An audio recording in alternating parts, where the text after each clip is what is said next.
leveraging AI for events. My name is Camille Whitestern. I have the privilege of running experiential marketing here at Splash, and I'm so thrilled to welcome you to today's virtual discussion.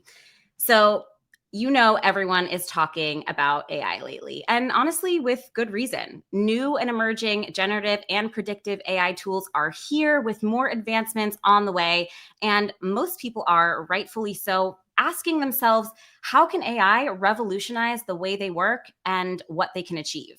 So today, each of us gets to sit in on one of the most timely discussions of the year for event marketers between the Chief Growth Officer at the Marketing AI Institute, Cathy McPhillips, and Splash's CMO, Kate Hammitt. So together, Cathy and Kate represent about 35 plus years of experience in marketing with a huge focus on events. So they really, really know what they're talking about. And honestly, it's hard to explain how lucky we are that they have graciously lent themselves to all of us today to discuss how to leverage AI for events. So not only does Cathy oversee marketing, growth, and customer experience at the Marketing AI Institute, she also used AI to pull off their MACON conference and the AI Academy for Marketers. So as a top women in media and a MarTech exec woman you need to know, Cathy has over 20 years of experience in AI under her belt, and she is sharing all of her insights with us today. Not only that, Kate has worked at the forefront of AI and machine learning since about 2018 and has continued to fuel innovation in event marketing throughout her tenured 20 plus year career in events and event tech. No big deal. So I told you, this is going to be a good one. I'm really excited. But before we dive in, I just want to run through a few housekeeping items. I always do this before we get started, especially because I'm pretty sure we have some first timers in the audience. So if this is your first Splash event, welcome. Thank you so much for joining us. At Splash, we support leading enterprise organizations across the globe in their efforts to unlock event-led growth. With an easy-to-use platform that really helps them simplify their processes, amplify their organization's brand, and measure the results in order to better reach and better serve their audience, we're helping marketers grow their business through everyday events at scale, whether they're in person, online, or hybrid. And Splash is completely powering the end-to-end attendee journey, which means even for this event today, the registration page that you RSVP'd on, all of the pre-event reminder emails you received, and this virtual experience in Splash Studio right now are all part of our all-in-one event marketing platform.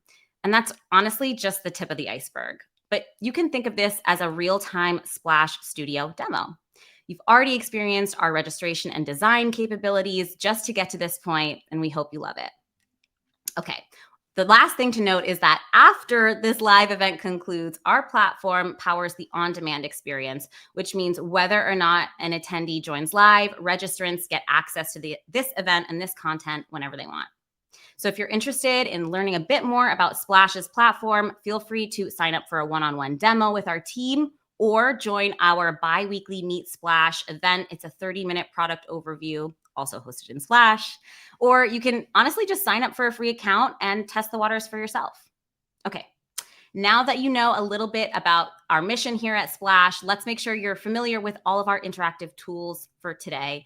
On the right-hand side of your screen, you'll notice we've got our chat, Q&A, we've got some polls. We have our first poll launched already today. I'm going to take a second. Please vote on that poll. Very important intel for us all to know if you're currently using AI in your day-to-day. If you have any questions during the discussion between Kate and Cathy today, you can submit them through that Q&A tab, and other attendees can upvote questions they're interested in hearing the answer to as well. I love that feature. Last but not least, let's not forget to utilize our event chat, and let's go ahead and start to light it up now. I'll go with an easy prompt, not an AI prompt yet.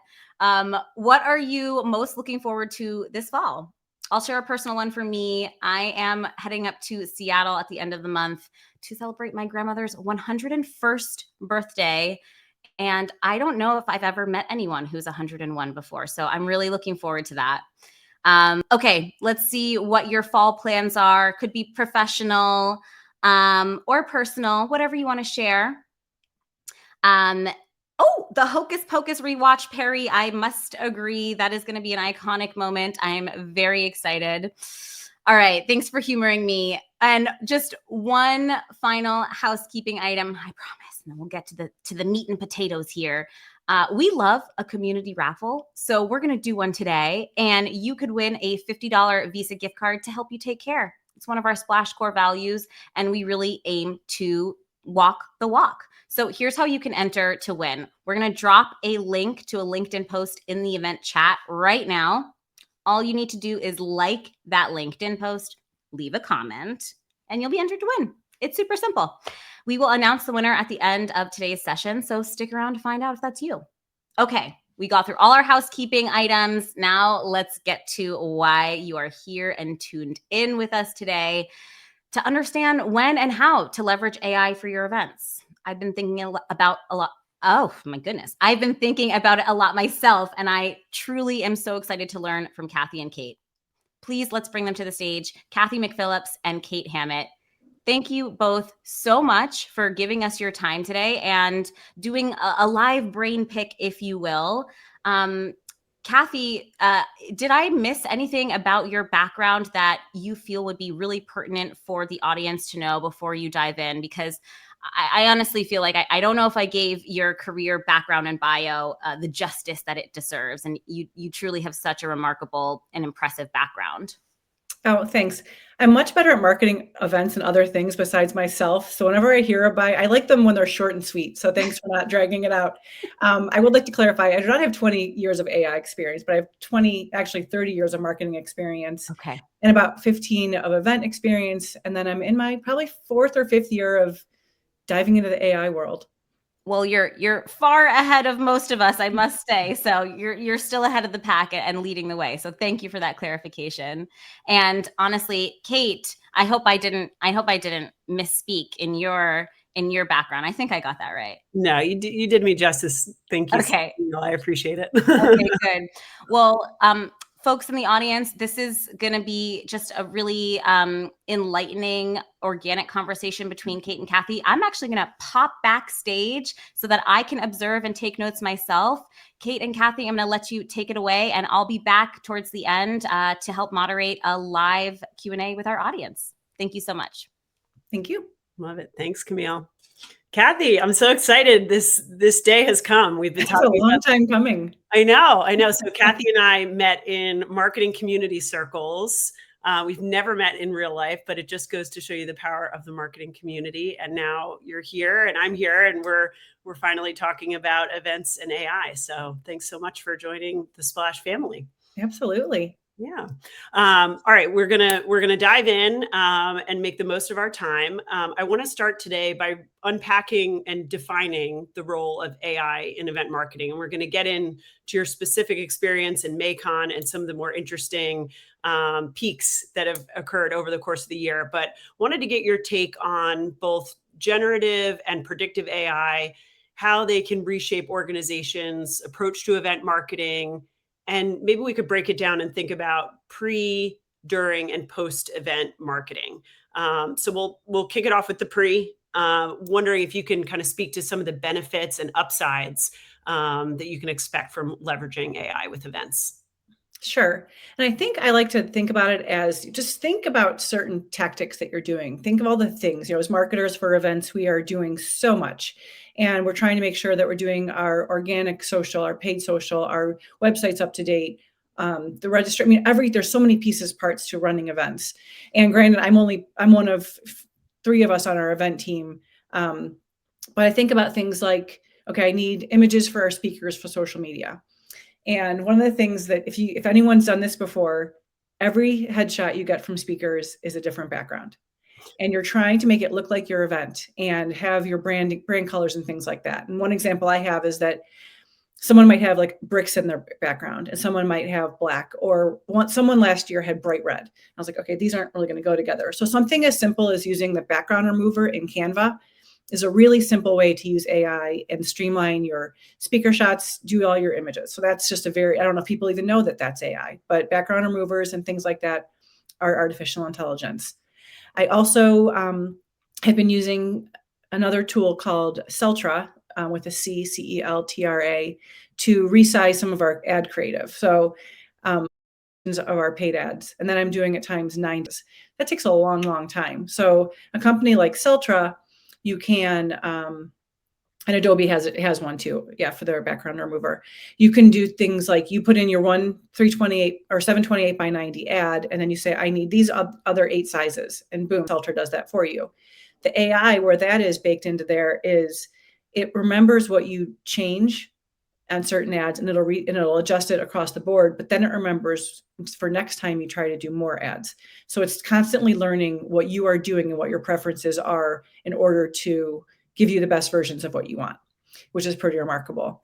And then lastly, I could talk about this all day long, but the other big thing I'm thinking of is trying to identify and lead score the people in our database. We have 50,000 members in our database. Not all of them are going to be ready for, able to attend our in-person event. So we look at a lot of intent signals. Have they come to a webinar in the past 6 months? Have they opened up emails? All the different things like that. And we're doing this scoring model through HubSpot with some AI baked in to help us identify who should we be focusing on, what lists should we be pulling for emails, so we're not exhausting our whole entire database. So it's making sure we're sending targeted, specialized messages to the right people with the highest success rate.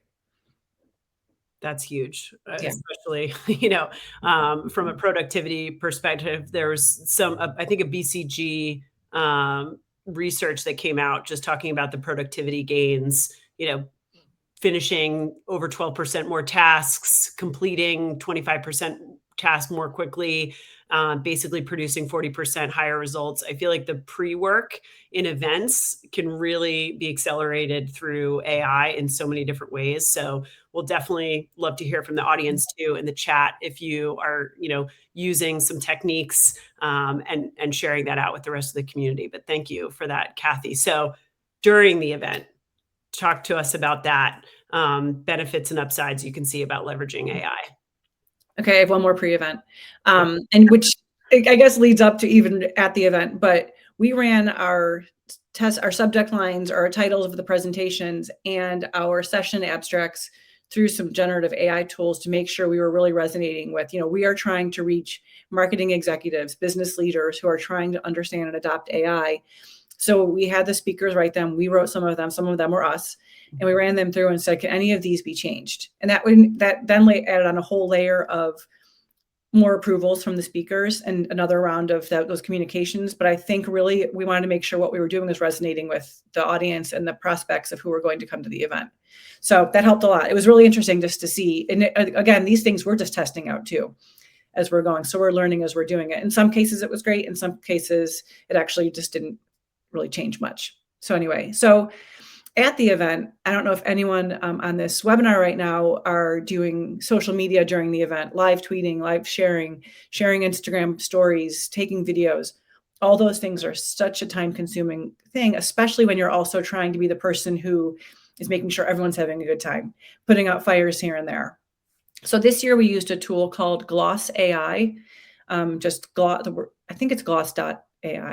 I can't remember, but and they were able to take our session videos and in real time create those short snippet videos. So we could get content up constantly. And even if we didn't wait to use, and even if we decided let's just put those on post event, they're already done. They were amazing.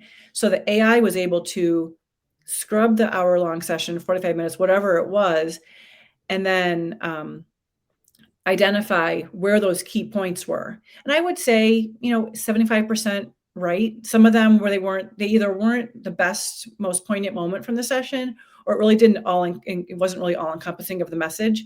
So we didn't use all of them, but we used most of them. So it transcribed them. So there were captions, because I think captions are very critical nowadays between people listening to video, watching videos on mute, or being accessible to your entire audience and thinking about everyone just besides, how we prefer things. So it was awesome. And we did, and their logos in the corner, and that's fine. It was really great for us to have them there helping us pump out those videos. And the speakers loved it too, because they had some content that we were able to say, we've already got 7 videos ready to go for you. So you can go out afterwards and use them for your speaker reels, for all the other things how speakers want this stuff after the event. So that was probably the big saver of the event this year, was having that content in real time. Wow, that is gold. I mean, I think from when we talk about event-led growth and the event-led motion, unlike inbound or outbound or partner, events are the only opportunity you have to generate content, like in and of itself. So taking advantage of that in real time and getting that out on social is huge for your audience, no matter what industry you're in or what segment you're going after. I think every buyer, every stakeholder, we all expect that real time, that personalization, and that immediate instant gratification. So that's fantastic. And it did even help me, on just generative AI, whether it was, I've used ChatGPT, I've used Writer, Jasper, Copy.ai, I've used a lot of different tools. So we have a lot of questions, the frequently asked questions. Do you have a mother's room? Do you have, when is lunch? Where is lunch? We're out of coffee. All these things that come up during the event. We were running a lot of those questions through ChatGPT and some of these tools, saying, can you just give us a first draft of this content so we can then go edit it and have an FAQ Google Doc for our team, pre-written tweets so these responses are ready to go. All of that stuff that just is so necessary, but is takes such time to take, put such care into it. We got that head start with some of these generative AI tools. Love that. All right, so post-event. So you talked a little bit about post-event. Anything stand out for you? Yeah, so I think a couple things. One, both Gloss AI and then a tool called Opus Clip.